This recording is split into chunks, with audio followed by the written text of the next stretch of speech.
Good morning and a very, very happy morning. We are experiencing Stillness Speaks. We are on a chapter where the title is Nature यानी प्रकृति. Page number 82. And writer बोलता है, When you perceive nature only through the mind, through thinking, you cannot sense its aliveness, its beingness. स्वभाव से ही हम क्या करते हैं, किसी भी चीज़ को जब हम समझना चाहते हैं तो हम अपने माइंड को यूज़ करते हैं, दिमाग को यूज़ करते हैं, सोच को यूज़ करते हैं. और जब ऐसा हम अपनी प्रकृति के लिए यानी नेचर के लिए करते हैं तो हम उसकी जीवंतता, उसकी बीइंगनेस को नहीं महसूस कर सकते. तो क्या देखते हैं हम देखते हैं आकार. जैसे जब मुझे भी बोला बुद्धा ने जाने तो मैंने भी क्या देखा, पेड़ों का आकार, पत्तियों के शेप्स, उसका हिलना डुलना, बड़ा दिमाग पे जोर भी लगाया. एंड अनअवेयर है, हम देख नहीं पा रहे वो जीवन जो इस आकार में है, द सीक्रेट मिस्ट्री, वो पवित्र रहस्य. तो ये जो सोच है ना, ये प्रकृति को एक कॉमोडिटी में रिड्यूस कर देती है. और ऐसी कॉमोडिटी कि जिसको यूज़ करके हमें कुछ प्रॉफिट मिलेगा या हम इसे किसी यूटिलिटेरियन पर्पस के लिए यूज़ कर सकते हैं, ऐसा ज्ञान आ जाता है. तो प्रकृति में हम क्या देखते हैं, फलों के पेड़ हैं, ये पत्ती हमें ये फ़ायदा दे रही है, वो पत्ती हमें ये फ़ायदा दे रही है.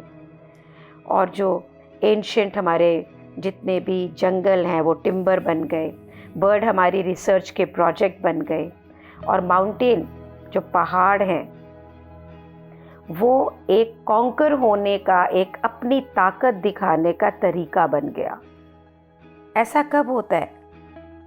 ऐसा जब होता है जब हम अपनी इस प्रकृति को किसी वस्तु की तरह देखते हैं. वस्तु की तरह देख के उसमें दिमाग की सोच होती है. So I will read this again and this will really give you clarity कि how instinctively we perceive things. बहुत सुंदर फूल है और पता है इसका ये फ़ायदा भी होता है, ये खुशबू दे रहा है. लिली वो लेके आना जिसमें से खुशबू देती हो. Oh, this is oriental lily. Do we see it as it is, the way it is? So I am reading it again. When you perceive nature only through the mind, through thinking, you cannot sense its aliveness, its beingness. You see the form only and are unaware of the life within the form, the sacred mystery.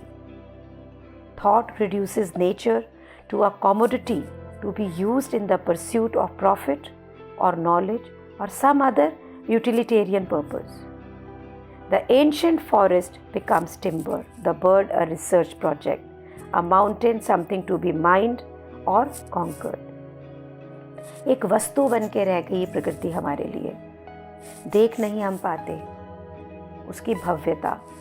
हम जब अपनी बीइंगनेस नहीं देख पाते तो प्रकृति की बीइंगनेस के लिए तो सच में सरल चित्त होना पड़ेगा. When you perceive nature, जब हम प्रकृति को अनुभूति में लाएं, उसको एक्सपीरियंस करें, let there be a spaces of no thought no mind. तब एक क्षेत्र, एक जगह क्रिएट करें जहाँ पे कोई सोच, कोई दिमाग नहीं है.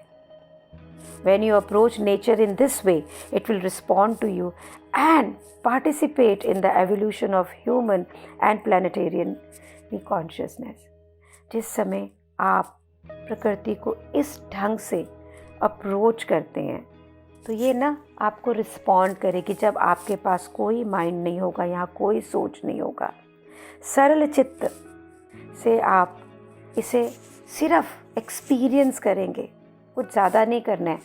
अगर कमरे में कोई फूल ला के रखा हुआ हो, कोई गमला रखा हो, तो वहीं से शुरुआत करें और पार्टिसिपेट बन जाए. मीन्स एक हम दृष्टा कर रहे हैं, देख रहे हैं. जब हम उसे देख रहे हैं तो हम पार्टिसिपेट नहीं कर रहे हैं, हम उसमें हैं नहीं. बाहर खड़े होकर स्टेज पे डांस देखना और डांस करना, they are two different things. तो जब आप इसमें पार्टिसिपेट करेंगे ना, आप देखेंगे आप भी तो उस प्रकृति का हिस्सा है. प्रकृति खुद बन जाएंगे. It responds to you, it speaks to you. और ये एवोल्यूशंस जो है हम इंसानों के लिए, ये एवोल्यूट करती है, हम विकसित होंगे इसके अंदर, और जो इस ब्रह्मांड के जो ये प्लानिटेरियन कॉन्शियसनेस है, चेतनता है, that we will be able to experience, that will participate, we will be able to experience. When I'm sitting, I generally keep flowers on my table and I look at them. मेरा दिल करता है to kiss them. Today I'm understanding why my mother cried. जब मेरी शादी हुई तो मेरी मॉम ने मेरा ससुराल नहीं देखा था, एंड हम सारा फैमिली कानपुर गए शादी के लिए। एंड जब मेरी माँ ससुराल गई तो वहाँ एक बहुत बड़ा भव्य मकान था, but then there was no garden in that house, and she came back and she broke down. और वो इतना रोई उस दिन, और उन्होंने मेरे फादर को बोला, मेरे पापा को बोला कि मेरी छोरी तो भरी गर्मी में भी फूला में बैठी रहे या ई घर में कहीं रहसी। She was very sad. मेरे पापा को और मुझे ये समझ नहीं आया कि माँ इतना उदास क्यों है, कि इतना बड़ा घर है, इतना अच्छा परिवार है, why she so. And she share this with my husband. उन्होंने अजय से इसको शेयर किया कि मेरा मन बहुत विचलित है। हमारे यहाँ जवाई को कंवर जी बोलते हैं, कि मेरी बेटी जो गर्मी में, भरी जून की गर्मी के अंदर भी फूलों में रहती है, वो कैसे रहेगी। And my husband make sure of it that I have flowers in my drawing room, and it's a 39 years of my marriage.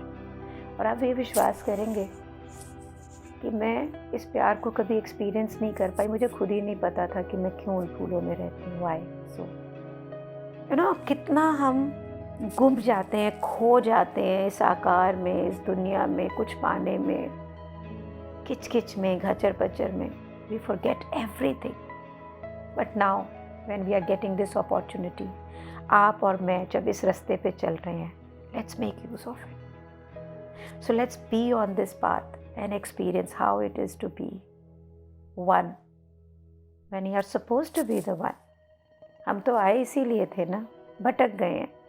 So जब हम प्रकृति को ऐसे परसीव करेंगे ना कि हम ही प्रकृति हैं, हम ही नेचर हैं, there will be automatically no thought and no mind. और उस समय जो हमारे थ्रू, हमारे इस प्लैनेट की चेतनता में एवोल्यूशन होगा, जो हमारे थ्रू इस इंसान की जाति में एवोल्यूशन होगा, पहले वो हम में आएगा, आप में। Let's not put our mind, let's just experience this beautiful life, this beautiful beingness and the beingness of everybody else. Notice how present a flower is, how surrendered to life. फूलों को तोड़ा, गमले में लगा दिया, फूलों को तोड़ा, फूलदान में लगा दिया, तो भी मुस्कुराते रहते हैं। ज़िंदगी कम हो जाती है तो भी मुस्कुराते रहते हैं। They look equally beautiful when they are there in the plant, in the soil or flowers in my drawing room. उनकी ज़िंदगी कम होती है, लेकिन खूबसूरती हमें तो उतनी प्रसन्नता देती है। उनकी बीइंगनेस में कोई कमी नहीं होती। फिर हम इंसान क्यों भूल जाते हैं अपनी beingness, with little of the sickness, with little of less of धन। The plant that you have in your home, have you ever truly looked at it? क्या आपने सच में इस पौधे को देखा है जो आपके घर के अंदर है? क्या आपने अलाउ किया है कि ये फेमिलियर, जिसे आप रोज देखते हैं, येट मिस्टीरियस, ये रहस्यमय बीइंग जिसे आप प्लांट कहते हो, यह आपको क्या सिखा रहा है, कौन सा रहस्य सिखा रहा है? क्या आपने नोटिस किया है कि ये कितना पीसफुल है, कितना शांतिकारी है, कितनी डेप्थ है इसमें? How it is surrendered and surrounded by the field of stillness. कैसे समर्पित है, जैसा भी आप उसको चाहे कैसे कर दें, वो मुस्कुरा रहा है। वो किस तरह से बिल्कुल स्थिरता के क्षेत्र में है।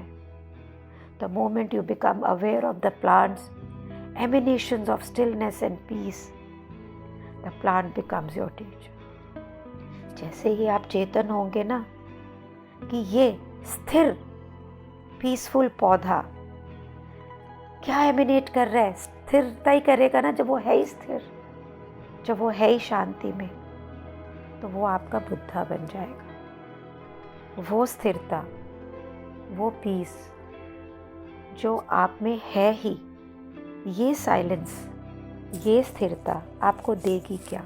ट्रू इंटेलिजेंस, सच्चा ज्ञान। Stillness is where creativity and solutions to problems are found. महसूस करिए, देखिए, यही स्थिरता है, यही क्रिएटिविटी है, जहाँ पे हर सॉल्यूशन का प्रॉब्लम है। और ये स्टिलनेस आपका एक एसेंशियल नेचर है, एक प्राकृतिक स्वभाव है। Can you believe it? और ये स्टिलनेस है क्या? ये स्टिलनेस जो इस प्लांट में है, ये स्टिलनेस जो आपका एसेंशियल स्वभाव है, वो स्टिलनेस जिसे आप अभी महसूस कर रहे हैं इन शब्दों को सुनते हुए, वो स्टिलनेस जिसे आप समझ पा रहे हैं अनुभूतियों में इन शब्दों को सुनते हुए, वो सचेतना जो इस स्टिलनेस में आपके पास आती है, वो चेतना जो आप इस समय एक्सपीरियंस कर रहे हैं। इसके बिना ना यहाँ कोई अनुभूति होगी, ना कोई सोच होगा और ना कोई ज़िंदगी। Can we experience life within this life? Can we experience कि ये वस्तु नहीं है, ये ज़िंदगी है। आप सोचिए, वस्तुओं को हम अलमारियों में बंद कर देते हैं, लॉकर्स में डाल देते हैं। क्या आप ऐसा करेंगे? अगर आप उसके अंदर जीवन महसूस करते हो, आप उनके साथ हर पल एंजॉय करेंगे, हर पल कंपेनियनशिप महसूस करेंगे। Isn't it? Thank you so much for creating this space. In this space is the stillness itself, is the spaciousness itself. My gratitude to all of you for creating a space where all of us together can experience it, being to being. Gratitude एक सिर्फ संबोधित शब्द है. I have no words. I thank that moment when Buddha gave me his first coaching. अगर वो इंसान के स्वरूप में हम आम इंसानों की तरह बिजनेस करते हुए इस लेवल पे किसी को कोच कर सकते, तो कभी मैं सोचती हूँ कि जब वो सिर्फ इस कोचिंग में आएंगे तो क्या होगा। ये भी ना लगाव है, ईगो है, मैं जानती हूँ, पर अभी मैं इतनी परिपक्व नहीं हुई। Thank you so much.